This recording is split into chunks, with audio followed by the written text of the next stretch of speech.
play a main draw this week, then you've got the Djokovic match, then you've got the Open. How exciting is this stretch for you? Well, a lot is coming my way, and I'm just going to take it one point at a time and enjoy every aspect of it, and it should be good. What if you're playing here Thursday and Djokovic? Are you going to play both at the same time? How's that going to work? We'll see when the time comes. I mean, if it gets to that point, I'll just be proud of myself. So. What has this summer been like for you? A little bit surreal. I mean, it's been a great tournament at Wimbledon, then to have Kalamazoo to get me into the main draw, and then to be here, of course, in my new second home. It's been overall a great experience, and just really enjoying myself. So. Have you been to freshman orientation and things like that yet? I have not yet. I mean, I believe it's starting this week, so we'll see how that goes. You believe it starts this week? I believe so. Kind of need to know that. Yeah, I know. How many hours do you have? Not 100% sure yet. You're totally tennis right now. Straightforward tennis. What are your expectations for this tournament next week, too? Well, I haven't played too many ATP tournaments, and obviously the week after will be a Grand Slam. We'll see what my ability has and what my speed can do, but I think I can match up with some of the best tennis players in the world, so we'll see these coming weeks. How excited are you about playing Djokovic? I mean, that's got to be like, oh my God. Yeah, I mean, he's obviously one of the greats of all time, and just a pleasure to be out there with him, and an honor to be on the same court as him, and we'll enjoy ourselves, and it should be good.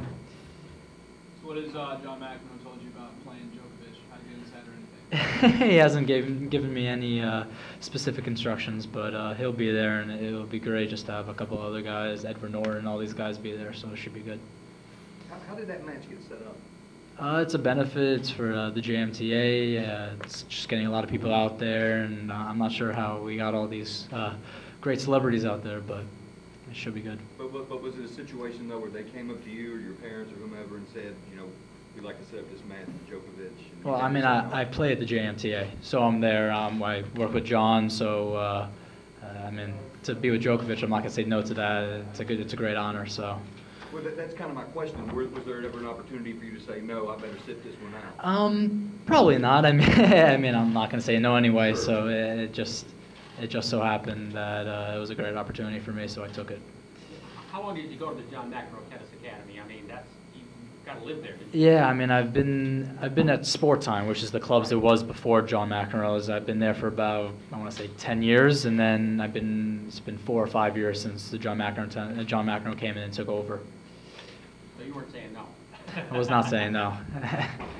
Clearly, you're getting better and better day by day. Talk about the state of your game right now. I believe I'm still in a developmental process. There's a lot to learn, and I can still grow as a person and a tennis player, which is why I'm taking my tennis to Wake Forest here. I think Tony and the rest of the crew has what it takes to get me better, and with that, we'll see where I can progress. But I think I'm playing the best tennis in my life right now, and it should be good for the next coming weeks. How hard was it to decide whether to come to college for a year or however long, or turn pro? I never really had the thought of college in my head previous to about 6 months ago until we saw the ages of these tennis players. They're 29, 30, and we felt that a year of school would definitely be add to my progress, and it would work out. So you really kind of expect to be here just with 1 year? Yeah, it would probably be 1 year and then go pro. So we'll see how it goes. It was Wake or Virginia. What tipped the scales to Wake? It's a lot of great players at UVA. I really felt a lot of trust between Tony and I felt he had what it takes. And now that Jeremy's here, he's another great part of this staff. And just the team felt it had a lot of camaraderie, great campus. I mean, it doesn't hurt that as an ATP here, but that wasn't the reason. It was just very professional, and they took care of business. So I felt it would be a good place for me. How much of a factor was it to have this ATP tournament here in Winston? It really added nothing to my decision making. I mean, obviously, it just shows they can run a tournament. They have the facilities needed for a tournament like this, but it had no decision towards Wake Forest. Tony said he showed you pictures of what the new stadium's going to look like, or Yes. drawings anyway. he said he didn't think that hurt. Did that help you at all to see what it's going to look like, or should you be gone by it? I mean, like you said, it didn't hurt. I mean, it's going to be a gorgeous new facility, but obviously they already have gorgeous facilities. So I mean, they had what I needed to practice day in, day out, and I mean, the new facilities are just going to add to that. So Being an American winning Wimbledon juniors brings some attention and pressure with it a little bit. How do you plan to embrace that?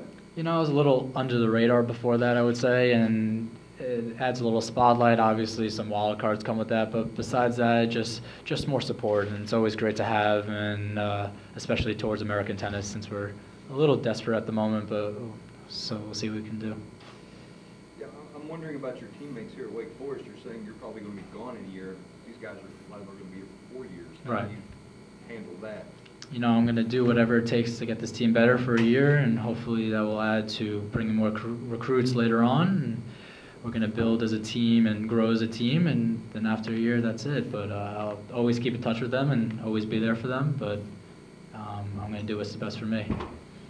How many have you met? Have you met all of your teammates? Yeah, when I took my recruiting trip, I met all of them, and obviously just closer to some of them because they played junior tennis as well. They played some of the same tournaments, and obviously most of them, I believe 4 of them are playing this tournament right now, so I've gotten to know them pretty well. What do you think of your first round match with Bradley Klein, a guy that was an NCAA champion? Yeah, and I mean, it would just be, I think it's a great debut for me, and I think I can definitely show everybody what I have, and I mean, he's a great player. He shows the results, and been inside the top 100, so we'll definitely see this coming probably tomorrow. So. What does it mean for you to have this match in your second home here in Winston-Salem? Yeah, I mean, it just adds to it, hopefully a lot of support just from Wake Forest. It would just be good to represent them and do what I can to make them proud. You got some black and gold to wear for the match? I'm not sure. I'm still going to be wearing my Adidas for the time being, and then switch to Nike as soon as I come in. Just a little more on the excitement level of the way the whole summer's gone and where it's going to also. Yeah, it seems to just keep moving uphill, and it's just sometimes I have to take a step back and just enjoy every second because a lot's coming my way and a lot of big opportunities, so hopefully I can take advantage of them.